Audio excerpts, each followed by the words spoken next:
So what got you back in? What got me back in? What got me back in was Cody. You know, Yeah, how'd that friendship start? yeah. So I just noticed that he was following me on Twitter, right? Because Stardust was supposed to be the super villain. Yeah. Right. So, I was filming Turtles in New York in 2015, and he invited me to a Raw at the Nassau Coliseum. And so we get there, and he's like just about to put on his face paint and stuff like that. And then he comes up and he goes, "Hey, I just got it approved from Vince that I can hiss at you." And I went, "What does that even mean, Cody?" He's like, I got it approved. Like I can hiss at you. And I went, "Okay, what do I do?" He goes, "You stand up and look tough, and I will cower away." And I'm like, "Okay." And then we put it on, we put some of the photos and stuff like that in the video on social media. And this was back in the day when, I don't know if you remember, when you would have a Facebook page, and if you had, 3-4 million fans on it, you actually, when you posted something, you reached all of them. Oh, yeah. Yeah.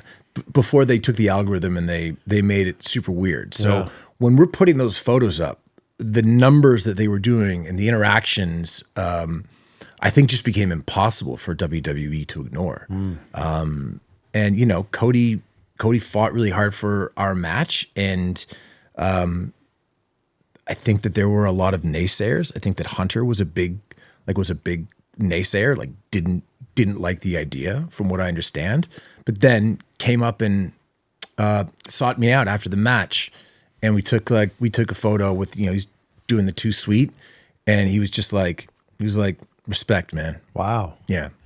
Feel like maybe there's still more of a story to tell with Cody here. I hope so. Yeah. I really hope so. First of all, I could not be prouder of that guy. To do what he did, to walk away. Like, I don't want to speak for him too much, but I really do think that after our match at SummerSlam, because I remember it was like Neville pinned King Barrett.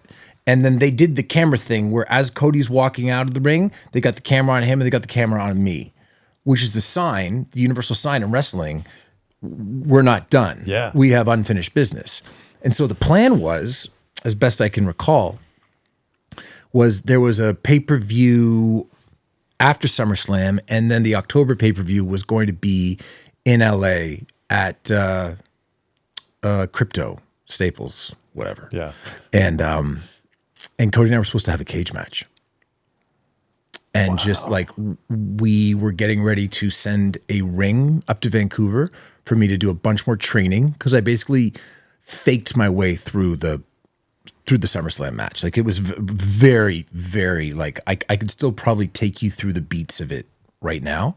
So the plan was to actually, go more the length, like I went with Christopher Daniels, like 12, 15 mints. And again, the plan was to lose clean. And then all of a sudden, Cody just calls me up and he goes, "Look, man, I don't know what's going on, but our match just got shelved and no one will give me an explanation why. And I am devastated and I'm deeply embarrassed." And I was like, "Look, man, it's okay. Like, that's okay." But I really think that was like one of the contributing factors to him leaving. Because it wasn't long after that he left. No, I mean, he left, I went to Mania the next year, my first Mania since 18, because I went the other time it was in Toronto. Me too. Well. Did you? Rock Hogan. Oh my God. Yeah. We can talk about that in a second. But he was at Mania that year. He was in the ladder match to start it off. And then I think that he left kind of shortly thereafter. And I think, then he came out to LA. I was in Vancouver, and he actually stayed at my place for a while. Like, I think there's a chance that that list that he made of the guy. Yeah. I think he might have made that in my house. I think so, potentially. Wow. Yeah, I could be wrong.